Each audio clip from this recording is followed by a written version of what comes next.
बच्चे जब हम स्पीशी की बात करते हैं तो इसमें आप स्पीशी की डेफिनेशन नोट कर लें। Species a group of similar organisms living in the same area at the same time. एक जैसे इंडिविजुअल्स, एक जैसे ऑर्गेनिजम्स या एक जैसे जानदारों का वो ग्रुप जो एक जगह पे एक ही वक्त में रहता है and are capable of interbreeding with one and other, और जो एक दूसरे के साथ ब्रीडिंग कर सकते हैं, सेक्सुअल रिप्रोडक्शन कर सकते हैं, अपनी नस्ल को आगे बढ़ा सकते हैं, उन्हें हम कहते हैं स्पीशीज। ठीक है।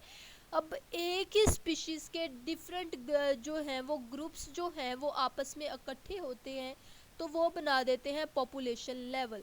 फॉर एग्जांपल हमारा स्कूल है तो इसके अंदर बायो के स्टूडेंट्स भी हैं, केमिस्ट्री के भी हैं, फिजिक्स के भी हैं, साइंस सब्जेक्ट्स के भी हैं।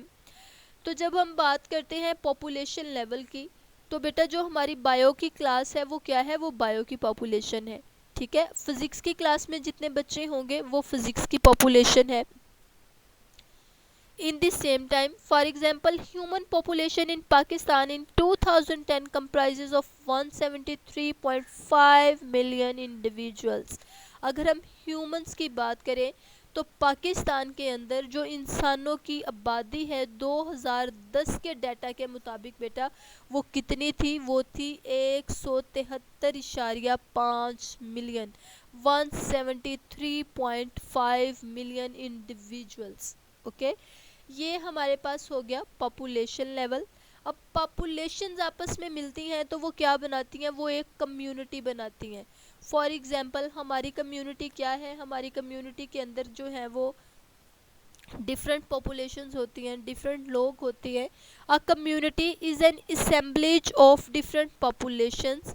जबकि कम्युनिटी कैसे बनती है, जब डिफरेंट पॉपुलेशंस असेंबल्स होती हैं, इकट्ठी होती हैं तो वो आपस में मिलके क्या बना देती हैं बेटा, वो एक कम्युनिटी बना देती हैं। अब ये जो पॉपुलेशंस होती हैं वो एक दूसरे के साथ इंटरेक्ट कर सकती होती हैं with in the same environment. ठीक है।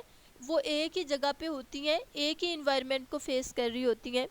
फॉर एग्जांपल फॉरेस्ट में भी कंसीडर एज कम्युनिटी।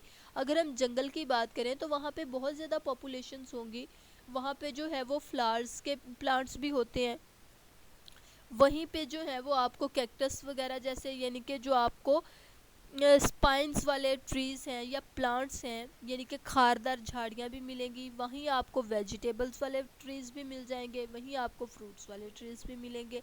ठीक है। अब ये सारी क्या है, ये डिफरेंट पॉपुलेशंस हैं, ये सारी मिलके आपस में क्या करती हैं, कम्युनिटी बनाती हैं। ठीक है। फॉरेस्ट के अंदर ही एनिमल्स भी होंगे और कहीं ना कहीं इंसान भी रहते होंगे।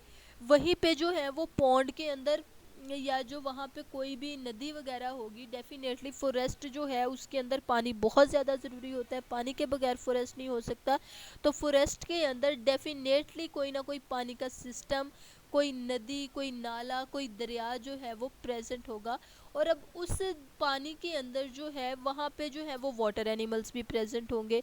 तो फॉरेस्ट हमारे पास क्या है, is a best example of community level.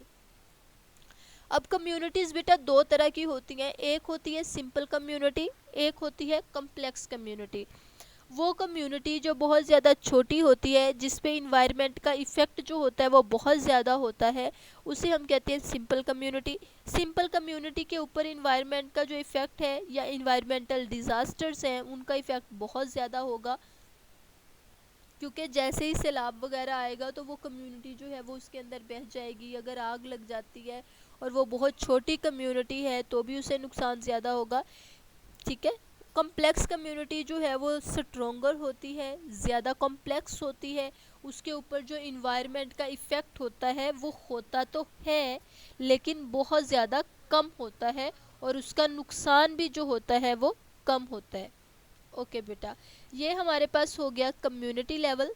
Community level के बाद नेक्स्ट जो हमारे पास लेवल आ जाता है, लास्ट लेवल ऑफ ऑर्गेनाइजेशन, वो हमारे पास आ जाता है बायोस्फीयर लेवल। ये सारी कम्युनिटीज़ जो हैं वो मिल के ज़मीन के ऊपर रहती हैं तो उसको हम कहते हैं बायोस्फीयर लेवल।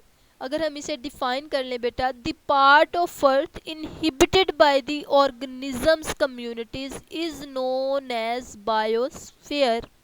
ठीक है, तो इसे हम कहते हैं बायोस्फीयर, यानी कि ज़मीन का वो हिस्सा जिसके ऊपर, जिसको जो है वो living and non living organisms जो है वो मिल के ऑक्यूपाई करते हैं, उसके ऊपर रहते हैं, उसे हम कहते हैं बायोस्फीयर लेवल।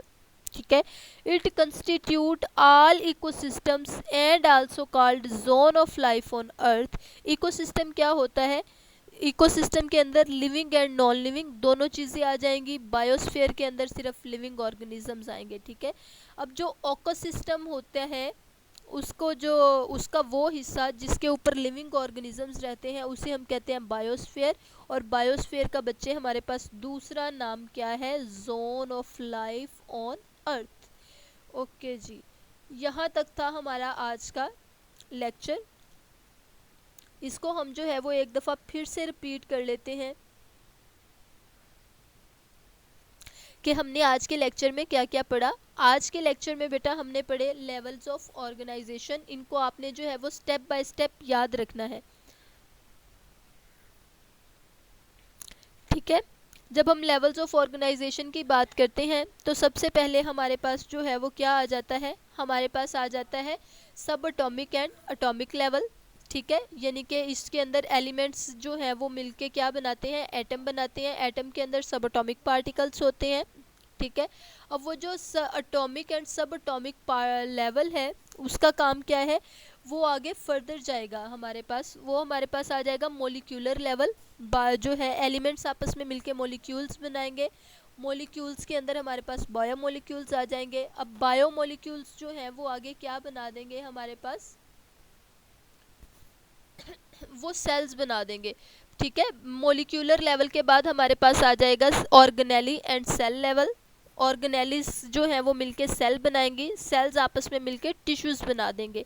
तो ऑर्गेनेली एंड सेल लेवल के बाद हमारे पास आ जाएगा टिश्यू लेवल। टिश्यूज आपस में मिलके जो है वो ऑर्गन बना देंगे। हमारे पास आ जाएगा ऑर्गन लेवल। ऑर्गन्स आपस में मिलके एक पूरा ऑर्गन सिस्टम बना देंगे, तो हमारे पास आ जाएगा ऑर्गन सिस्टम लेवल। अब जो ऑर्गन सिस्टम है वो आपस में मिलके एक इंडिविजुअल बना देंगे, हमारे पास आ जाएगा इंडिविजुअल। इंडिविजुअल्स आपस में मिलेंगे तो वो एक स्पीशी बनाएंगे, और स्पीशीज आपस में मिलकर एक कम्युनिटी बना देंगी, तो हम उसे कहेंगे कम्युनिटी लेवल। कम्युनिटीज आपस में मिलेंगी तो वो बना देंगी बायोस्फीयर। ठीक है, इस तरह से जो है वो पूरा एक हमारा सिस्टम जो है वो वजूद में आता है। आई होप आप लोग को समझ आ गई होगी। इसे अगर आप स्टेप बाय स्टेप समझ के याद करोगे कि पहले ये चीज़ बनेगी फिर ये चीज़ बनेगी, तो ये आपको आसानी से याद हो जाएगा। लेकिन अगर आप इसे रट्टा लगाने की कोशिश करोगे तो ये हमेशा आपको जो है वो मिक्सअप होता रहेगा। तो आपने परेशान नहीं होना, इसे बहुत ज़्यादा एहतियात के साथ, बहुत ज़्यादा समझदारी के साथ लर्न करना है। किसी भी बात पे अगर आपको कोई भी कन्फ्यूजन हो, कोई बात आपको समझ नहीं आ रही, तो वो आप कमेंट सेक्शन में जाके पूछ सकते हैं। उसके अलावा जो है वो आप लोग हमारे चैनल को सब्सक्राइब करें और बेल आइकॉन को प्रेस कर ले, ताकि जो भी न्यू लेक्चर आए वो आपको मिलते रहे। तो आज का लेक्चर जो है वो हमारा यहीं तक था।